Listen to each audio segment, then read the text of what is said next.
Get ready for the dictation. 10 seconds, 5 seconds, start. Sir, I thank the honorable members for the support that they have given to the railways by asking for more allocation for the railways.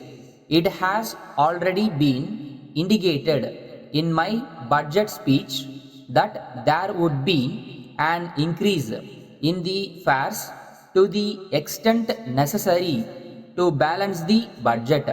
In fact, it is said in some quarters that we have not gone to the extent we should have gone, and that the level of fares proposed is lower than that at which they should have been fixed. In this connection, I may point out that the proposed fares are much lower if they are compared with the bus fares which have been increased from year to year. Then I shall dealt with another important point. Many demands have been made for setting up new headquarters, offices, as well as divisions. As honorable members are aware, these matters are under the consideration of the Railway Rates Committee. So, I may inform the House that I shall take necessary action on receipt of the report of that committee. Then there have been many demands made for new railway lines and many other things. As you know, we have no adequate resources for this purpose, so it is not possible for me to concede all the demands. At the same time, I can assure the honorable members that all these demands will be carefully considered and replies will be sent to the honorable members in due course. I will try my best to send my replies as early as possible. I may mention that we will try to complete as many existing projects as possible.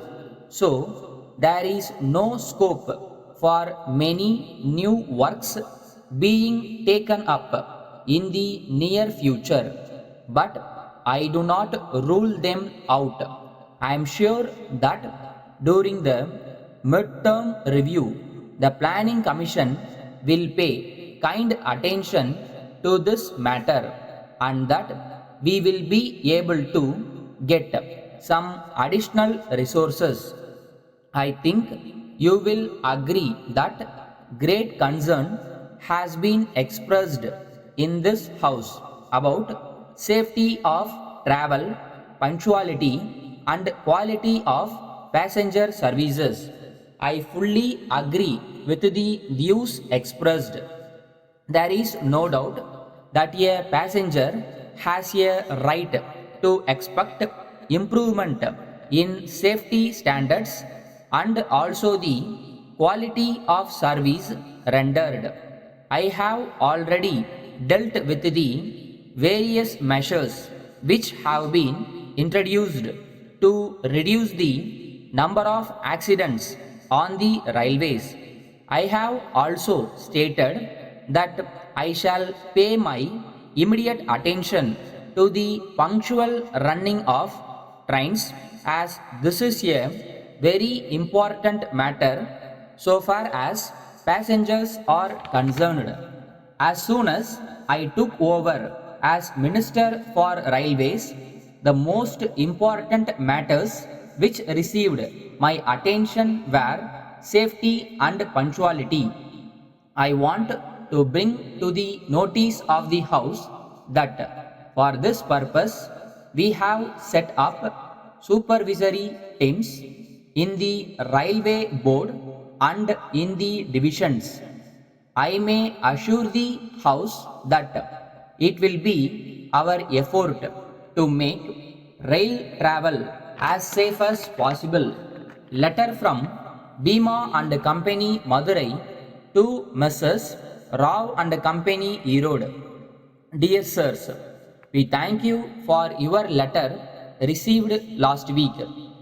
At the same time, we have to inform you that we have received a large number of orders, and in spite of the extra work done by our workers, we find that it is not possible to be as prompt as we would like to be. In any way, we are confident that we will be able to send the goods towards the beginning of next week. We hope that you will put up with this slight delay in the special circumstances. On this occasion, we have great pleasure in informing you that we have further improved the quality of the goods, and in view of this, we have had to increase the price a little. As the increase is only very small, we have no doubt that it will not stand in the way of quick sale of the goods. We are sure that you will be able to dispose of the goods as soon as possible, and that you will be pleased to place further orders with us before the season is over. Yours faithfully,